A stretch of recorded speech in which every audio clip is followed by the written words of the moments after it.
Put your name on it.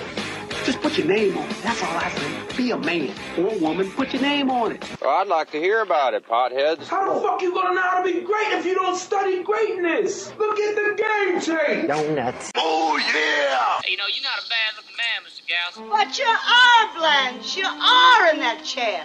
There's something wrong with us. Something very, very wrong with us. Oh, hey, buddy.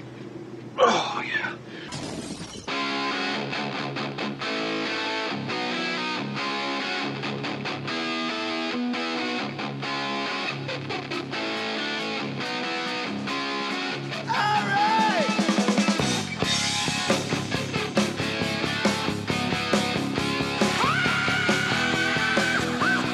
All right, Mohr Stories. Put your name on it. Ryan Sickler, the Podcat. Yeah. We're down in Irvine. And first of all, you complimented my new shoes, which I like a lot. Your shoes are fantastic. You smell nice, too, man. I did the Adam Carolla podcast, and I didn't want to go back to the west side and come down all the way to Irvine Improv.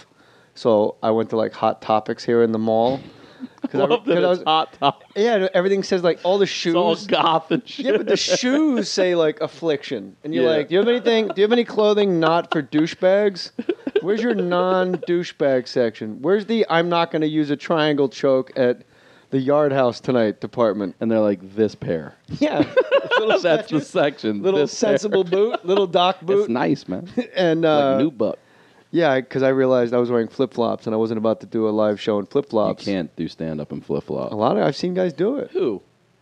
I'm not going to name names. All right, I'm going to research, though. But people we know. This is a neat podcast, and I think you and I are being kind of brave doing this. We have, I guess, is Bill Phillips, is it psychic medium? And you got to really hold that close to your mouth. It's both, yes. Psychic medium. Psychic medium is the official, that's what you prefer to be called. Yes. And Bill, if something drops into his lap, will read us. We've all agreed to, I guess, be read is the correct nomenclature. Is that how it goes? Absolutely. First of all, thank you. And I don't know if this has ever been potted before. It's pretty cool. But I want to pat us on the back. It's kind of brave of us because we don't know what he's going to say. I'm a little nervous. I'm not nervous about what he's going Anxiety, to say. like in a good way. I'm nervous that he's going to drop some heavy shit on me and I got to walk out on stage. Yeah, They go, Ryan, look, your father's very disappointed that you hang around with so many blacks. Ladies and gentlemen, Ryan Sickler. You're like, what? I'm out there sobbing in between. He's crying. He's with your uncle and he's crying. He's weeping. He's just crying in heaven. Hilarious. Now, Bill Phillips doesn't know if I really said that person on purpose. I know. Because probably like most people that sit across from you, everyone's a skeptic. Either they're full on into it, I would guess. And there's no interrupting. Don't worry. You can just pile in. Or I would guess that a majority of people that see you go, I'm not going to answer him. I'm going to let him tell me because they're so skeptical. It really depends on the person. I do have those that are very open to it. I also have like these big, burly men that come to see me privately. No one else Ryan, knows about but not it. for readings. I know about that too. No, I'm just kidding. But different note. It's a bear otter party. A bear podcast. But they come in and they think that they are, okay, let's see what happens here. What's going to come through? And they leave crying usually. They leave very emotional because they had no idea that they were going to hear from someone else that passed over or the details that were going to come through for them. So it really depends on the person, the day. Do you sense when people are being specifically vague because they want to really make you earn it? Or are you so specific when you land something that they can't even be vague anymore? It depends on the person that wants to come through, the day, the circumstance. But typically, I don't want any information during like yes or no answers. Okay. And because what happens is that if you tell me too much, it's going to get into my brain, and it's going to interfere with the correct channel versus my mind channel versus my physical channel. MIND, yeah. So, for example, I've worked with separating my intuitive voice, like my spiritual voice, how I hear them from my left brain, my mind voice. Does it make sense at all to you? Like it makes sense to me sitting across from a psychic medium. If you were anyone else, I'd say that guy's fucking crazy. For example, let's say that the phone rings and you know who it is. It's happened to everyone, right? And you can't really explain it, but it's the voice in your head that's like your gut feeling. Yeah. That I've sort of worked with and channeling more intensely with myself. That they work with with me and giving messages to somebody else.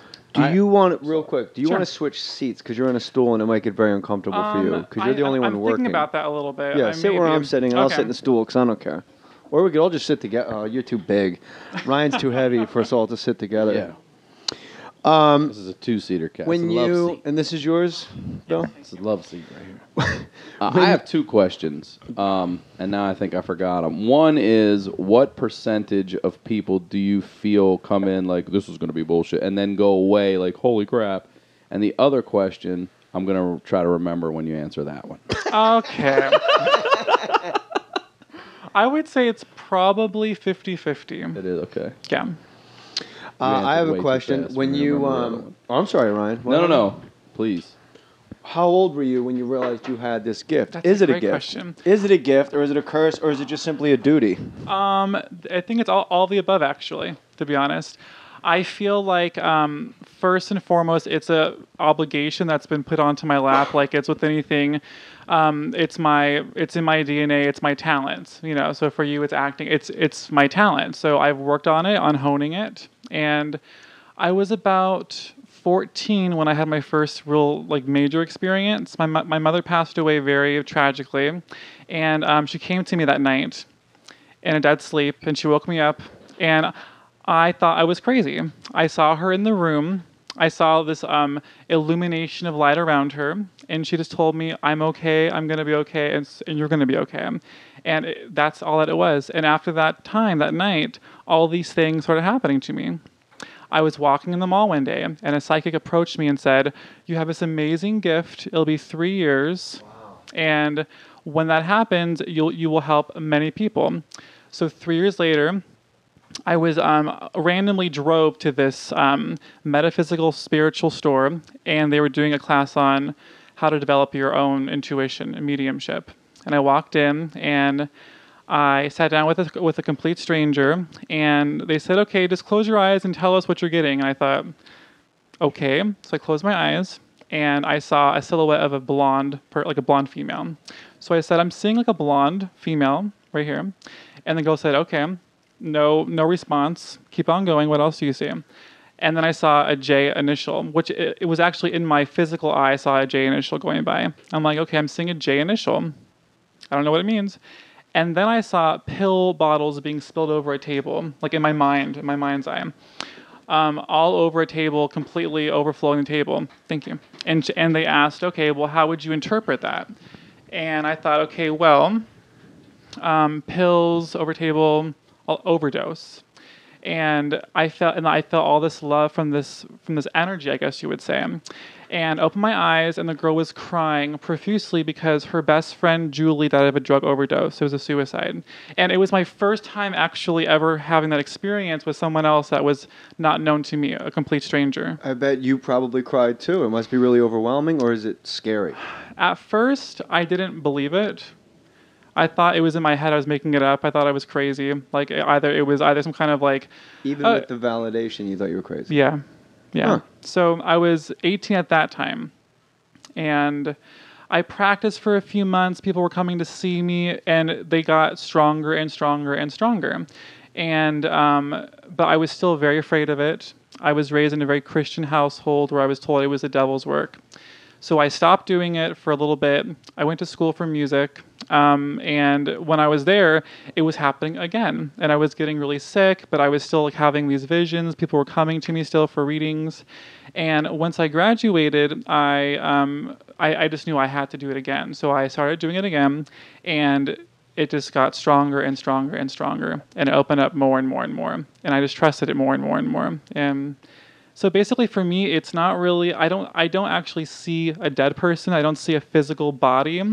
Now it's progressed where I basically am getting thoughts and visions and feelings that I have to interpret and trust that it's from them and relay them, basically give them to you. So can you explain? I once saw someone who I won't say because for all I know they're a charlatan, okay. And it's a well-known charlatan. So anyone that's a medium that I've ever heard of, I won't say their names. Okay. But I once heard a medium explain that it's like the blades of a ceiling fan, and they slip through in between as the ceiling fan goes around the deceased. that have a message. They sort of slip through, the blades of the ceiling fan. They come through in shards of light like that. That's a good analogy too. There's so many different analogies. How I view it is that once I see a door in my head open up, basically, and I feel all these energies that want to come through the door and communicate, and some are stronger, some are weaker. So let's say that in life somebody was very dominant, very aggressive, they probably will come through the strongest in a reading. If somebody wasn't as aggressive, they were more soft-spoken, they weren't as dominant, they were more shy, they probably are going to hang out on the end and not come through as strongly. Do you feel an obligation to reach them? I do. I do when the person that comes wants to hear from them and they're not being cooperative with me. Then I'm like, please, give me more, give me more. So in a reading, it can consist of like 2 main specific validations over a half an hour time, or it can consist of the whole thing being boom, boom, boom, boom, boom, fact after fact after fact in the reading. I have no control over it at all. I'm just trusting what they're putting into my mind and giving it to the person that comes to see me. Can you shut that off at any time? Like, can you close that door? He means now. He's tired of it. Ryan Sickler has a horrible attention span. He just wants the Orioles. Just put the Orioles game on. Who's going to win the World Series? No, I'm just kidding. Actually, a serious question. Can you shut that off? Like, you say they come through this door. Can you close that door and keep that out? Almost fully. Almost. It's Like, are you ever driving down the freeway and be like, shut up? Like no, not anymore. I've not. I mean, unless they're very, very. Yeah, but now it's much more subtle now for me. I feel like, but for me, and I'm sure that you've heard this before. That for me, it's like a frequency. It's like a radio, and you've heard that before, I'm sure. But that's really how it is. It's like I can turn the radio. It's a broken radio. I can turn the radio down. I can't turn it off. I'm always hearing like zzz in my head. To a certain degree, but it's not intense like you think it is. It's very, very subtle. That's why, for me, I had to actually slow myself down, meditate, and get more in touch with that subtleness that was their way of trying to come through and talk to me. I always try to take the position of the listener. When I had my priest on, I knew that there were people. I always played devil's advocate, even though, he's my priest. Mm-hmm. And with you, I'll do the same. And I'm just sort of speaking for a contingency of doubters out there. A lot of people will say, guys that are psychic mediums or gals that are psychic mediums, they pull a letter and you kind of construct this thing until you hit. And you can kind of tell when you look out at a crowd and a group of people who's most likely to hit. Like, hey, you had trouble. What's going on with you and your dad? And you see a girl's face drop and you pounce on that. I'm not saying that's what you do, no. But I'm saying that's, I think, a consensus of most of the doubters out there. Yeah, we had Corolla on the Crabfeast, and that's exactly what he said. Corolla said it's all malarkey? Yeah, he said the same thing, like you'll hit points until you get something, you grab on, and then... So what's Corolla, an authority on that now? All of a sudden he's the authority? But he did know this was coming, so... It's almost like a psychic... can tell things that are going to happen, whereas a psychic medium, you're almost like a jigsaw puzzle historian. That's a good way of saying it. That's all the time we have. It's Bill Phillips. Goodbye. And your website is billphillips.com. With 1 L and 2 P's. Yeah, BILLPHILIPPS.com. I just like saying PP because I'm a child. That's billphillips.com. And if you hit a Verizon page, you spelt it wrong. That's really how it works on the interweb, isn't it? Or there's someone else named Bill Phillips who's an actual health guru author. That's not who I am. So... Not the... and for the real quick, sorry, Ryan, then we'll get to you, obviously, super quick after this, but for the listeners to paint a picture for them, because you got, there's the older heavy gal that looks like Nancy Grace after a stroke, and then there's, the young guy that's got, then there's, kind of the young hot guy, and then, but you are a young hot guy.